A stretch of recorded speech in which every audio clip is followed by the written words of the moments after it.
ഇനി നമ്മൾ കട്ട് ചെയ്തിട്ട് ഓട്ടയുള്ള ഭാഗത്തേക്ക് വള്ളി 3 വള്ളി കണക്കിന് സെറ്റ് ചെയ്യണം.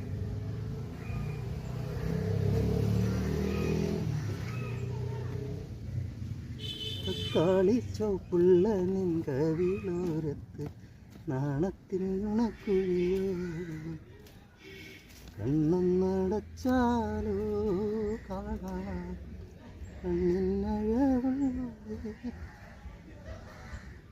ഇതാ സൈഡിലെ വള്ളിയില്ല കട്ട് ചെയ്ത് കളയണം. ഈ ഇലയെല്ലാം കട്ട് ചെയ്ത് കളയണം. ഇതാ